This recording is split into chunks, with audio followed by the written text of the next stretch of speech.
to everybody. A big welcome from me, Sarah Bolt. I'm a Senior Associate at Elmer Mitchell and a Council Member for Bristol Law Society.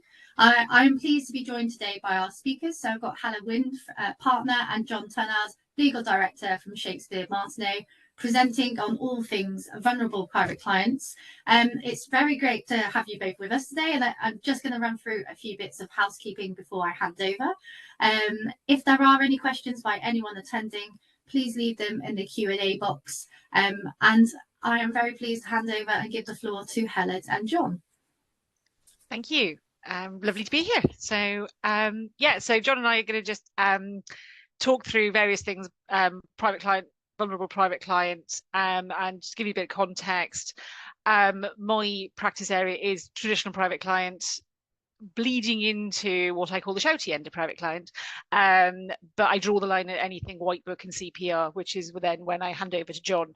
So we sort of nicely dovetail, hopefully, the areas of work that we do, and we're going to talk about various things that we come across during our practice areas, both from sitting down with clients, taking instructions, through to the full-on, when it becomes contentious and litigious, what to do then.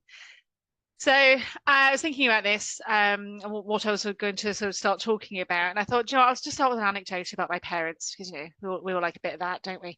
And so my parents, both classic baby boomers and both professionals, and decided, in their infinite wisdom, that what they would do when they sort of first got together some 50 odd years ago, that they would, division of labour, because they're both working, and they sort of sat there and went, we'll do different things. So my mother, inherited ironing, gardening, and my dad inherited money and cooking, and they both fight about everything else in the middle. And the reason I mention this is it's a story my mother will kill me. So, the fact that this is going public, I am sorry.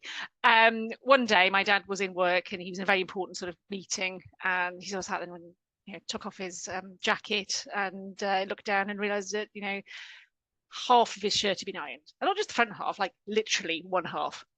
And so he went sort of very quietly, put his jacket back on, and went home and went, look, what's going on there? She went, oh, terribly sorry, got terribly distracted. I was thinking about doing a lecture on international shipping trade. So she said, I just got bored and walked off halfway through. And what's this got to do with being vulnerable? Well, the fact is that this division of labour that they've got going on means that my dad does all the finances. And occasionally my mother will go, so money, what's going on there? And he's like, just no, I'm not trusting you to do that. And she's like, well, what happens, if you become ill or incapacitated or die? And he goes, just talk to Heledd, she'll just sort you out. And I was like, thanks for this. You're a perfectly capable, competent individual. But actually, she's quite vulnerable in the fact that she's completely terrible with money and has no idea what's going on. And and I think that struck me this morning as what is vulnerable. It's a really interesting word that is being bandied around increasingly, I feel, in the legal profession. I know John is going to talk a bit, but much more sort of technical, sort of case law based stuff. Whereas, where I'm coming from with vulnerable clients is literally people coming in through the door, sitting down next to me and going, hello, I'd like to do a will or a power of attorney. And it's being alive to whether this client is or is not vulnerable, because we're all pretty good at going, well, people have got capacity or not capacity, Mental Capacity Act, fluctuating capacity. We can understand capacity. Vulnerability, I think, comes in a much wider remit. And we are helpfully assisted in our discussions about vulnerable clients by not only the Law Society particular guidance on this, but also the SRA guidance on meeting the needs of vulnerable people and providing services to people who are vulnerable. So as a solicitor, we've got two fantastic resources right there. And I think we are going to be sending out links to all these things we're discussing after the event. but also I would say John and I are always happy to have a chat, preferably over coffee, if anybody knows me. And you know, really we're happy to discuss these sort of things in real life, offline, if you'd like to. So, you know, the Law Society guidance, which does things, starts off with how do you identify a vulnerable client? And it might be, you know, we have a pretty long list, in fairness, that we've got advanced age, young age, sensory impairment, acquired brain injuries, communication difficulties. Just before this started, we were talking to Claire, who's going to start, who's interested in British Sign Language. Do we know if somebody's got additional needs that helps them communicate? Heavy reliance on others, family or friends for care, support and accommodation. I thought that was a particularly interesting one because, you know, much as I was being flippant about my mother, actually she is pretty reliant on my father to make sure that, you know, there is food on the table and the bills are paid. And so that reliance on others is pretty important in that circumstance. So, you know, that person can be vulnerable for that reason. Long-term alcohol and drug abuse, living alone. I thought that was quite an interesting one because actually living alone, you know, that might be choice, it might be circumstance. What does that mean for somebody? Does it mean they're isolated? Does it mean that they're not being exposed to outside influences? That they're looking after themselves? Either they're so independent, they're looking after themselves that, you know, that makes them vulnerable to perhaps other circumstances, or actually they've set themselves up in such a way that they're not interacting with the outside world, and, you know, with technology moving on and fraud and things like that, actually somebody who might be living on their own could be vulnerable. So I thought that was quite an interesting one. So often as a private client lawyer, when I start off getting queries or concerns about vulnerable clients is when we're taking instructions. We're taking instructions for wills, powers of attorney, advanced decisions, probably the ones that vulnerability crops up in most regularly. And how do you spot it?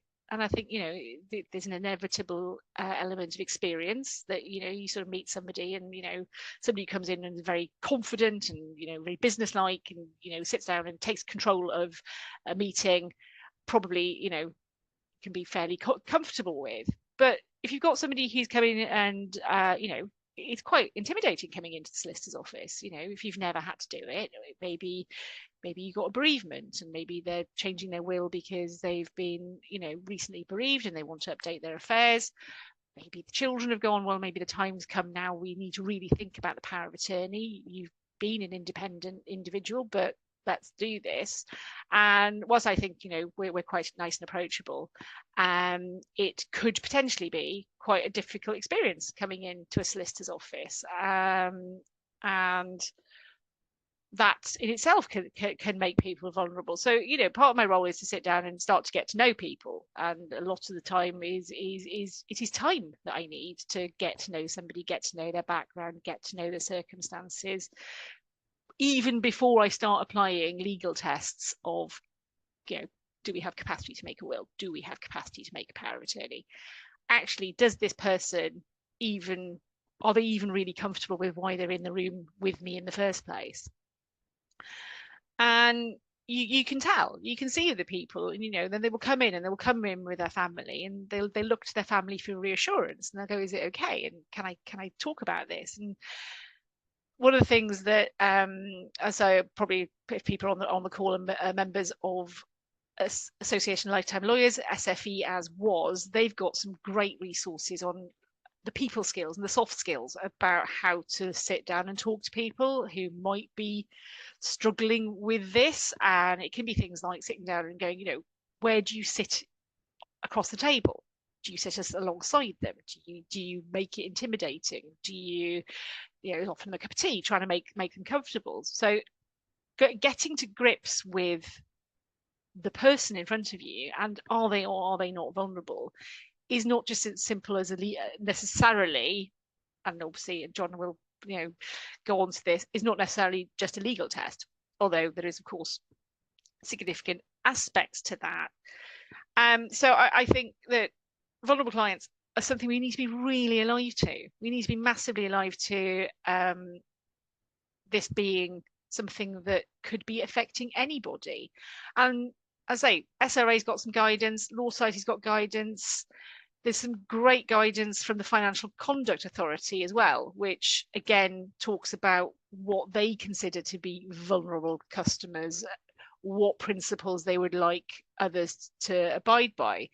And these are all things, as I say, we will circulate these so you can have a look at it. But I think they're all really helpful places to start when we're considering this. So, John, do you want to go on to something slightly more technical? Thanks very much. Good afternoon, everybody. Thanks for that, Heledd.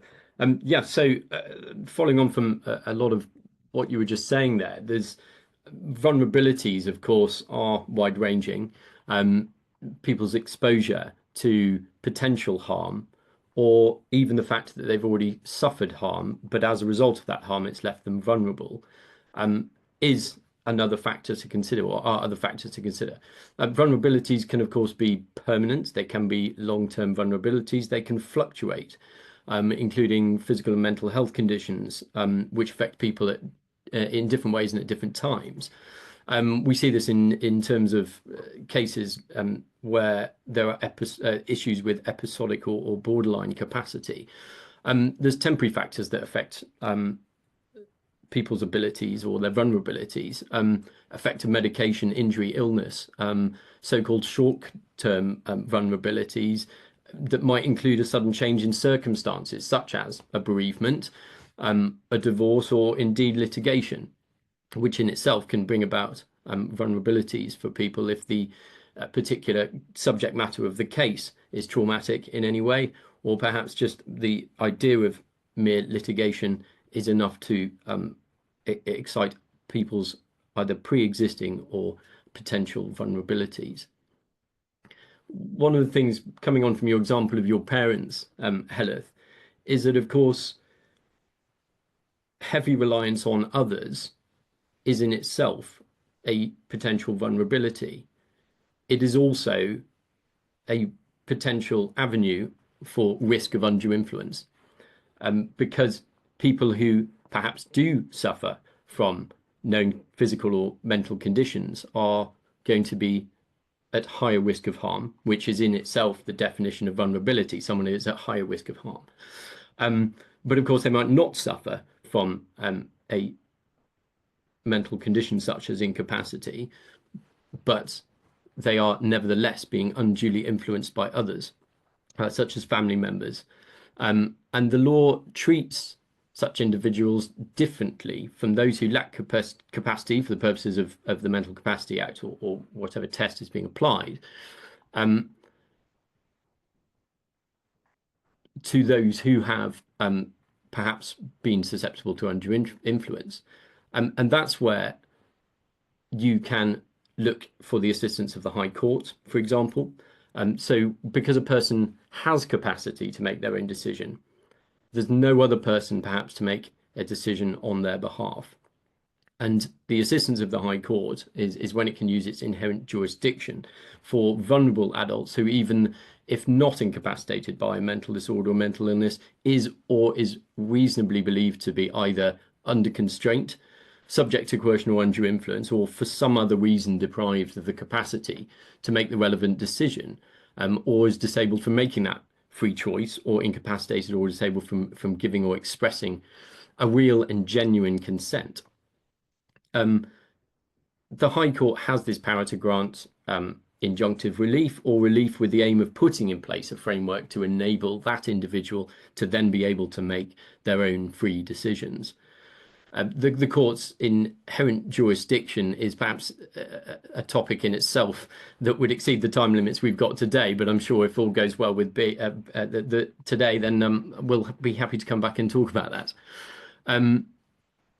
So beyond the High Court, there is then looking at the types of disputes that arise in the work that I deal with, whether in the High Court or indeed in the Court of Protection. And depending on the type of case that we're dealing with, there are numerous statutory and common law tests that apply, and those differ in terms of whether or not somebody has capacity to carry out a certain task, or whether or not they're being unduly influenced in some way or other. So, for example, in cases of undue influence, you have different tests that apply in cases concerning lifetime gifts, as opposed to undue influence to make a will.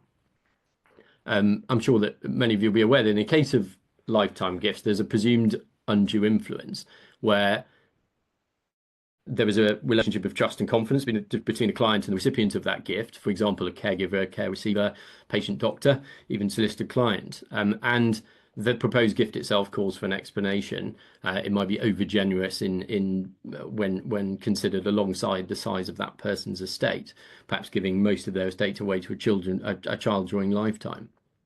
And once that undue influence is presumed, it's not enough for the recipient to demonstrate that the individual had capacity to make the gift, and that there's no actual coercion or influence. In relation to undue influence for wills, there's no presumption, but rather the burden of proof is on the complainant, who's seeking to show that the will was brought about by some form of undue influence. And that usually is beyond mere persuasion to ties of affection or future financial destitution. Please include me in your will because of this.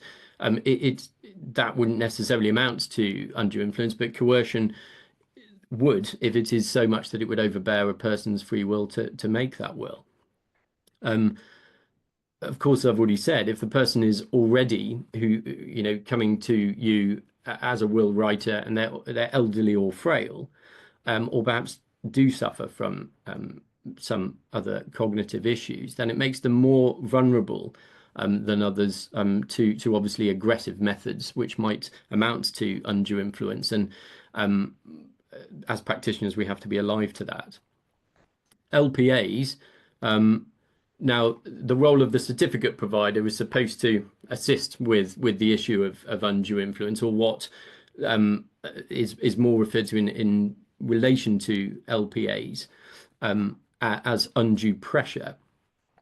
And certificate providers is a bit of a hot topic at the moment. In fact, Heledd and I were just talking about it at a roundtable discussion the other evening, because there are some proposed changes to be implemented into the Power of Attorney Act 2023, and comments from the MOJ on the modernisation of LPAs, where essentially they're saying that certificate providers aren't going to have to be legally obligated to respond to inquiries of the OPG, for example. But the purpose of a certificate provider is to have an independent person there for the purposes of an LPA, who is supposed to understand the purpose and the scope of it, and see that there's no fraud or undue pressure being used to induce the donor into creating that LPA. So again, it's being alive to that. I mean, undue pressure in itself is not defined, in fact, in any sort of direct case law, although I think there's Cretney and Lush on lasting power of attorneys does cover those points about there being evidence of pressure to induce the donor and the pressure being undue. The other tests where there are definitions of vulnerability, capacity issues, and overlap is of course that of the capacity to make a will or to manage one's finances and property. And with wills, testamentary capacity is one governed under common law, Banks and Goodfellows, that you'll all be aware of. Despite being a case from the 1870s, and despite the advancement of society's understanding of mental capacity since, it's still held as good law, and is the test to be applied when concerning wills, as opposed to the test under Section 3 of the Mental Capacity Act. That was set out in a case of James v. James in 2018, amongst others. There's also the test for capacity to marry, which is relevant to the area of law of private client, and is gaining particular attention at the moment in relation to matters concerning predatory marriage. For those that you're aware of predatory marriage, it's essentially marrying with a view for financial gain in short. but there's a particular controversy around that predatory marriage, and the Law Commission is being asked to look into some changes to the law on this, because first of all, the level of capacity to marry is much lower than that of making a will. So it could be that somebody is borderline capacity, doesn't have testamentary capacity, but does have capacity to make to get married. And we're seeing increasingly as contentious probate practitioners with predatory marriage claims that people are getting married, and by virtue of Section 18 of the Wills Act, the will is being revoked, and then the capacity levels were reached for marriage, but they're not there to be able to make a new will. So then the predatory spouse is inheriting under intestacy. So that's another place where vulnerability is prevalent in the area of private client law, and where perhaps the differing areas of law don't match up and don't deal adequately with people in that vulnerable situation of being potentially susceptible to predatory marriage. Because of course the marriage the MCA states that capacity is not one of the benchmarks, but there is the bit about being able to give consent, and the undue influence still, of course, applies in those circumstances too. I won't go into it because again, it's a big topic for another day. But dole's something that that both Heledd and I will deal with, and I'm sure many on the call. That is, when looking at doles for people under 16 children, there's a separate criteria for managing whether or not doles can be invoked, and looking at the balance with Article 5. And the terminology used there of unsound mind, which again is different to that we look at perhaps when dealing with the much wider definitions of vulnerability in other areas of law. From a litigator's perspective, as I said, the client's vulnerability may simply arise by his or her lack of appetite to enter into litigation for the fear of the opposing side or the stress that can come about from court proceedings. But it might be that the proceedings in themselves relate to something traumatic. So that could be simply the bereavement of over the deceased estate of which you're litigating. And there were also points to consider when acting in litigation for vulnerable or protected parties, and indeed vulnerable witnesses as well. The overriding objectives relevant to vulnerability can be found in the light reading of Practice Direction 1A, which in essence requires that cases are dealt with justly, parties are on an equal footing and can participate fully in proceedings, and that parties and witnesses can give their best evidence. Parties are obliged to assist the court in achieving this overriding objective. And similar provisions, I understand, appear in special measures in family proceedings, etc.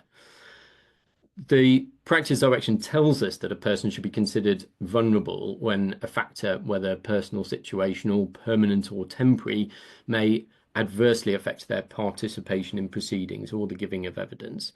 And this covers a party or witness's age, immaturity, lack of understanding, communication or language difficulties, some of the things that Heledd was talking about before. Again, vulnerabilities cover physical disability, mental health impairment. So that is the place to look to in terms of, first and foremost, when dealing with vulnerable clients within litigation.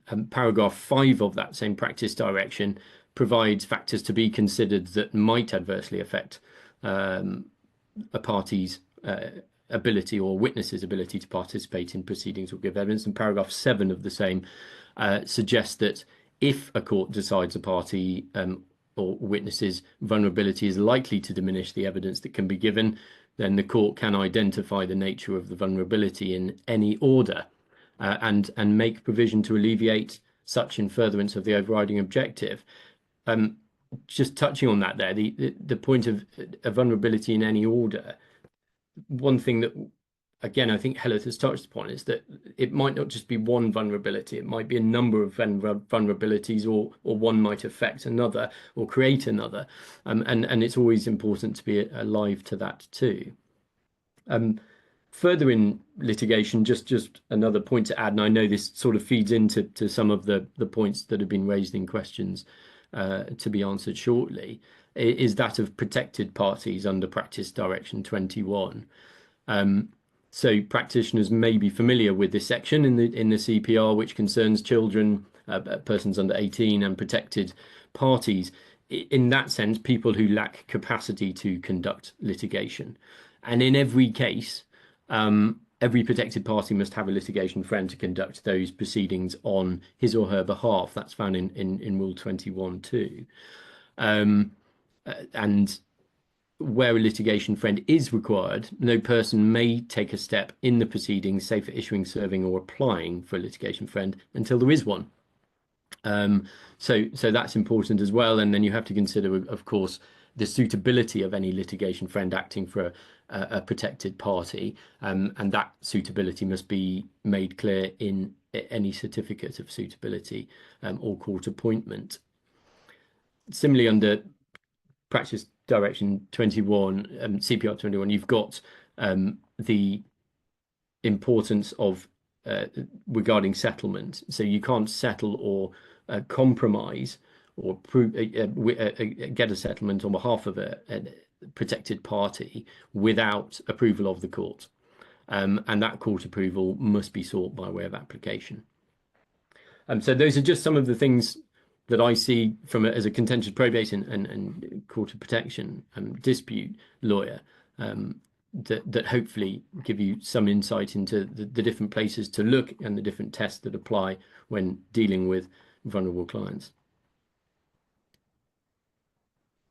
Thanks, John. I think what I would say, as a private client lawyer, preparing documents with these discussions, it is enormously useful to have John to be able to stress test things against and go, I think this is okay. However, if it does go to court or it does get disputed, what should I be doing to reduce the risk of a challenge? And we worked together on a number of cases, haven't we, John, where there is no discrete point where you can't hang your hat on Banks and Goodfellow, you can't hang your hat on the MCA, but we know that this is going to become very problematic down the line.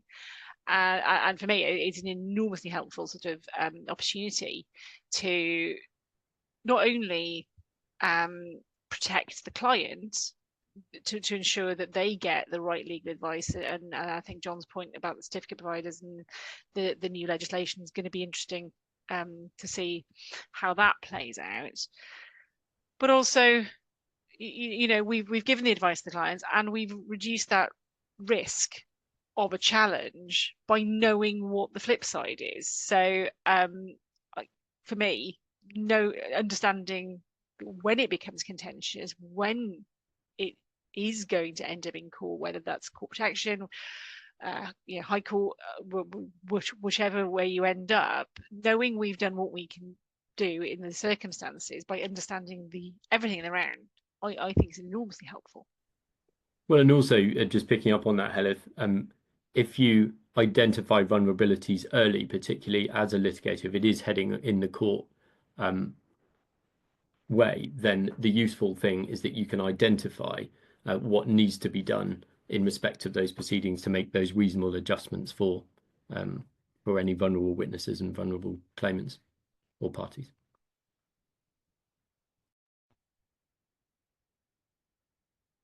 Great. So should we move on to our questions? Yes. So thank you very much for sending us questions beforehand. So they are varied and wide. So John, if I read the ones, if I read this one out for you, and then you can reply. So are there any additional steps to take where the client's vulnerable but they're not giving instructions and there's an upcoming court deadline, or they're not paying the fees? Well, first of all, it depends on the proceedings and what stage you're at in the proceedings. I have actually seen this before, and it's not uncommon to raise issues regarding vulnerabilities, if possible, at case management conference stage. And at CCMC hearings, judges can actually be asked to make a declaration that a party possesses certain vulnerabilities. And this is relevant, as we'll discuss in a minute, about budgeting for the claim as well. But in sort of practically speaking, there's a few issues, I suppose, here. You might look at independent advocates, if possible, to take instructions from vulnerable clients or third parties acting on behalf. If possible, speak to social workers, medical practitioners, other third parties involved with that client. See that client alone, but obviously if they're not giving instructions and you can't get to them, that's a difficulty here. Just a point to note that if the support of third parties that can assist, perhaps in either explaining, assessing, or actually obtaining the instructions, you've got to make sure that whilst that support is invaluable, your obligations in respect to taking instructions from the client, him or herself, is obviously paramount. Family members may be useful, but of course they might be the reason why they're not giving instructions. And this sort of ties into another question I think we got, Heledd, about what's the best approach where it appears that vulnerable clients' instructions may be unduly influenced by others. And we'll come on to that shortly. But just as some other points, really, in answer to the question as to whether or not they're not paying fees. Now, if you're up against a close court deadline, it's unlikely that you can come off record, but it is possible that where there is unpaid fees or you don't have instructions, you can apply to come off record, but it might unduly influence unduly prejudice the client's case if you were to do so at this late stage, if it's too close to the hearing. But that's something worth considering. And of course, it may be that you don't feel that you can act if you feel that whatever instructions are coming are not the client's own instructions. And of course, that's covered in the competence and service sections of the SRA Code of Conduct. But Heledd, perhaps you'd like to comment on the best approach that you would take when vulnerable clients' instructions do appear to be coming from friends or family. Yeah, it is a really tricky one, because I think there's this balancing act between trying to get the instructions from somebody and putting them at ease and making sure that that they are supported to give those instructions, whilst at the same time going, well, what if this person is unduly influencing them, or there is something sinister going on in the background. So I got to the stage sort of fairly blunt with people, going, well, I'm happy to have the conversation, in the round and high level, but there will come a point where I am going to ask you to leave the room, and I am going to get you to walk away and go and have a cup of coffee off site, because then I can have a conversation entirely with that person. And it's all the interaction of, well, we've got the vulnerability, we've got the support, we've got the client confidentiality. Who is your client? Who are you taking instructions from? So I think we can do a lot to support people, but at the same time we can also get to the stage where that you have to play it straight by the book and go, I am only taking instructions from this person, because whilst they are vulnerable, I'm sure that they would want their family member next to them to help, metaphorically, maybe physically hold their hand, that they have to be able to give you these instructions. Otherwise, I am possibly at fault for not taking instructions from my client. So I think it is being alive to all those interactions of instruction taking. Yeah, and sort of just briefly going back to the point about the difficulty in taking instructions where the client is vulnerable. Obviously, we don't know, unfortunately, thank you for the question, but we don't know what those vulnerabilities are. If it's a question of best interest, perhaps that's something that needs to be falling within the remit of the Mental Capacity Act and the court of protection, if it's an undue influence point, it may be that's again where the inherent jurisdiction is something that needs to be looked at if it's going to prejudice the client by not being involved in these court proceedings. But yeah, thank you obviously for that question. Heledd, I think you just looked at or alluded to another point there about confidentiality. We've got a question about how can firms balance the duties of confidentiality against duties to act in the best interest of clients if we need to consider disclosure to third parties, such as the OPG, of wrongdoing, or such as an abuse of an LPA or deputyship. And of course, we've got the SRA code that says you've got to keep the affairs of current and former clients confidential unless it's permitted by law, or unless the client consents. And if you can get the consent, fine. But what if you don't? Yes, and I think, sort of just going back to what you were saying earlier on about the new legislation, the 2023 Power of Attorney Act, that we're sort of being told, well, actually, if your client hasn't given you authority to disclose what being a certificate provider, then you can't talk about it in the event of safeguarding, which I think personally sort of strikes a very odd balance between, of course I have client confidentiality, but surely as a professional my role is to use my skills and my expertise and make sure that this person who is giving the power of attorney has capacity, but also understands the implications, understands what this means to delegate all that authority. So I'm going to be watching this with interest, how this plays out going forward. And I think, we all know what our roles of client confidentiality are, and when we can and can't disclose. And I think, again, John sort of referred to the roundtable discussion we were having the other day, and the question was posed, well, we're officers of the court. If the court asks us to disclose something, where's my duty? But the Office of Legal Guardians is a statutory body, and it's not a court. So I think, I think our ethics helpline might be quite busy going forward.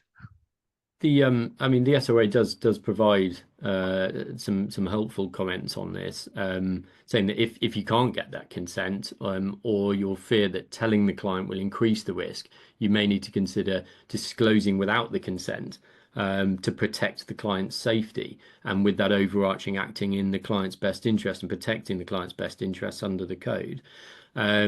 So they say in that instance that consideration should be given to the degree to which the disclosure is necessary to protect the client's interests. So it may be that you need to limit what is being disclosed to any third party, as long as what you're disclosing is necessary to protect the client's interest there. But similarly, the comments of the SRA do realise that that there are difficulties in doing that, and if you do have any concerns, to use the ethics helpline. I think as well, Heledd. So I'm just trying to see if there's another one which. So I think that ties into another question we had, which is where can we go for advice on what we do if we have concerns about a vulnerable client? Again, the ethics helpline can assist with that. But Heledd, perhaps from your experience, there are other bodies, particularly with the local authority and people like that, with safeguarding issues. Absolutely, and I think it also ties in about the training point. So I say, I mentioned at the very beginning, SRA has guidance providing services to people who are vulnerable. Law Society has guidance, but the safeguarding point, I think, is interesting, and sometimes I think is potentially overlooked on occasion, in that local authorities have a statutory obligation under the Care Act to protect vulnerable adults, and anybody who has a concern about an adult who is vulnerable and who may be subject to undue influence or financial abuse or any of these natures, actually you can invoke the local authorities' role of protecting vulnerable adults. the Care Act is there for that very purpose, and it is set out, set out in the legislation and the supporting guidelines. There's also, things like charities, Hourglass, or that used to be Action on Elder Abuse, do sterling job on supporting people who feel that there's financial abuse, and that's a safeguarding point. So again, these phrases, safeguarding and vulnerable, have much wider definitions and wider remits than perhaps just working within the confines of a court application or preparing a document. There's a much wider societal need for protection, and let's make sure we understand where we can send people. And nobody likes signposting to signposts, and that's one of the most infuriating things that you can come across in this area. But if you have got somebody who falls under the statutory obligations of the local authority to deal with safeguarding, then you just keep going until that is pursued. So just looking at another question, thank you for this. I'm looking to understand the best practices for ensuring the wishes of clients with unclear or fluctuating capacity are accurately captured and respected. Can you provide insights on how to navigate these situations effectively? Some assistance can in fact be found in paragraph 3.12 and 3.16 or 3.1221. 3.16 of the MCA Code of Practice. Our ambition, of course, of practitioners is to give sufficient support to a client to be able to exercise a capacitous decision. And indeed that ties in with Section 3 of the Mental Capacity Act as well.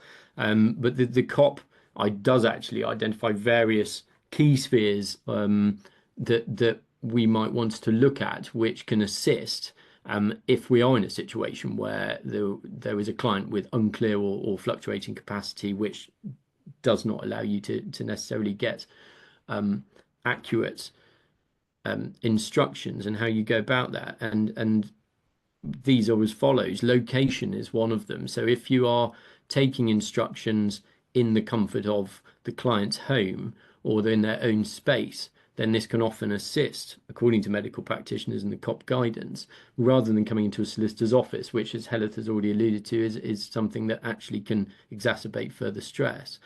The timing as well, particularly important with borderline and fluctuating capacity, is that many mental health challenges are inconsistent throughout the day. There's the well understood, well-known concept of sundowning or sunsetting. I think, Heledd, we were talking about this earlier, whereby dementia patients, for example, often have distinctly less capacity at or around dusk and at night than they do early in the day. But that's, of course, not a unique presentation. But timing, again, is something to think about. And of course, if this is a client who you either knew when they had capacity or you have had the opportunity of seeing on more than one occasion, then hopefully those types of patterns will start to exhibit themselves, and you can make use of those when trying to obviously get those accurate and those accurate instructions and ensure they're respected. And support as well. We've mentioned already about potential other neutral parties who are assisting in the support of that person, whether it's medical, social workers, local authorities, whatever it may be, and you can draw upon them, again bearing in mind anything relating to confidentiality and the need to take instructions directly from the client. But it can also be support by way of printing resources, technology or otherwise. Clearly an appropriate person who's familiar with the patient is able to afford that support, but printing resources can be found easier for some people when presented with a written form or diagrammatic form. Technology, some people actually find far more easier to use or to understand issues, even quite complex concepts when presented through the use of technology rather than by printed resources.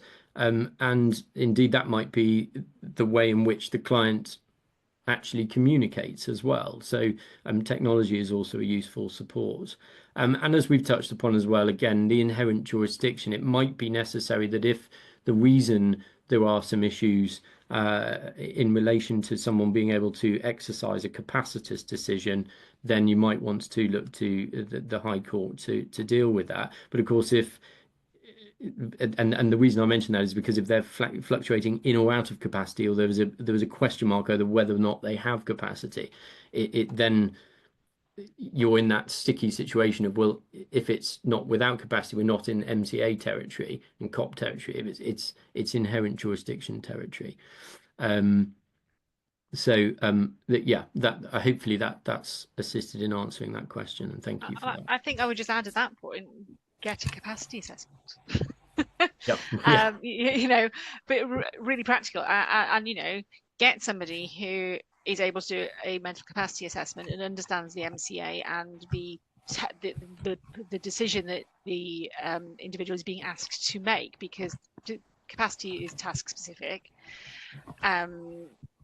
What are you asking them to do? Have you given them all the opportunities to do this? And even, I mean, I've been known to get capacity assessments where I'm not concerned that somebody has capacity, because I think, in my opinion, professional opinion, they do have capacity, but I know full well that that is going to be something that's going to be used as a tool down the line to say, oh, well, they couldn't possibly have had capacity because, they've gone through a scenario where perhaps there's a bereavement, or so that vulnerability point bleeding into capacity can be an enormously useful toolkit to have that assessor going, well, of course they have capacity, that's not in doubt, but by the way, these are all factors that could be affecting their decision-making process. It doesn't affect the capacity, but be alive to, and we have touched on this as part of the assessment. So, capacity assessments should not be just one-liners saying this person has capacity to make a will. They need, or this person has a capacity to make a gift. They should be much broader on that. And again, when we're coming back to this question on the certificate provider, having had a scenario where there was a dispute over whether the donor had capacity, and the capacity assessor was absolutely, the report was brilliant and it got through. There was an objection, and so getting that is a really important part of the toolkit. So, sorry to interrupt. I'm very conscious of time, but thank you so much for answering the questions. I have one final question. I hope it's not too much out there. What more about there's a new Wills Act anticipated in 2025 on the horizon, and I suppose the question is, do you anticipate that there will be any specific issues or safeguards around vulnerable clients that might come up through that? And I suspect one of them might be around the issue of hereditary marriage and what that does in terms of the impact on a will. Do you think there'll be anything else that might come into that? Anything else in addition to the predatory marriage thing, or from the predatory marriage point itself? Yeah, I mean on that, or anything else really. I think it would be interesting. I mean, they're so outdated. The Wills Act is obviously dated from the 1800s. Banks and Goodfellows is quite a long-standing case. That this is going to be the first big kind of it might be controversial, it might not be. Kind of look at the law, and I just wonder if you think there could be, or if you think there should be something else in there that might protect vulnerable clients. Yeah, well, I think it's been much debated, hasn't it, Sarah, within our fields with regard to the points on the revocation of wills, and how that arises when people marry. Some take the view that should be entirely abolished, but of course, then others might argue that by completely removing that, what about spouses who are not marrying with any predatory intent, who then, because the testator lacks testamentary capacity or testatrix, they then can't enter into a new will, and so it could go under a previous will where that spouse doesn't get to inherit at all, and they're then forced to bring an IPFDA claim. So I think there's some interesting points around that in particular. And then whether or not actually there should be any limitations perhaps placed on that revocation, that if it's revocation due to a marriage which is predatory, then it will apply. But again, that's going to be quite difficult, because at the moment we don't have any offence for a predatory marriage. Of course, forfeiture of a marriage is something that arises, and of course, if it could state that if the marriage was found to be voidable, I think it is, isn't it, rather than void, then or there's a forfeiture point there, then that would be fine. But I think it's not going to be as easy perhaps as people think. Yeah, I think one of the main issues I get around the predatory marriage is if it's done on the basis of capacity or undue influence, if the party to that marriage dies, you can't then challenge it after death, Yep. which obviously leaves a massive scope and for issues. But I think that doesn't just look at the Wills Act. I think that would be looking at the Family Law Act, and that would require more changes than we've got in scope at the moment in time, because it impacts many different types of the law, really. So sorry to throw that in at the end. I just thought it was an interesting question, but thank you so much to both of you for speaking today. It's been a fascinating topic and one that I think impacts a lot of us across on a daily basis. I haven't got any more questions in the Q&A box or anything from me, but did you want to say anything final before we close up? There was one final question, I think, which I didn't want to miss, which is probably, I'm not going to go into in full detail, but I've just noticed that somebody was asking whether or not there are any cost provisions in law with regards to vulnerable people as well. So I'm just going to find that question. Apologies. Yeah, number 2. So is there provision with the law cost framework for vulnerability to be taken into consideration when determining or assessing the amount of legal costs recoverable or payable on the standard basis? Are there authorities for guidance? Quite a big question. It is a big question. I think I'll keep it short, and I can just say, refer to, as you know, CPR 44.35 rules on proportionality. It's been amended to include the charging for any additional work undertaken or expense incurred due to the vulnerability of a party or witness. And then, of course, there's the points on protected parties under CPR 21, and you've then got provisions in there about recovery of reasonable costs for litigation friends. There's then there is the new fixed cost regime and CPR 45 for that, which also has a similar provision in there for witnesses and vulnerable parties to be able to argue for recoverability of additional costs done, but it must be, if I can recall, it must be at least 20% greater than the amount of the fixed recoverable costs, and also got to consider whether CPR 45 and its operations in relation to whether or not it applies to protected parties, which it appears not to.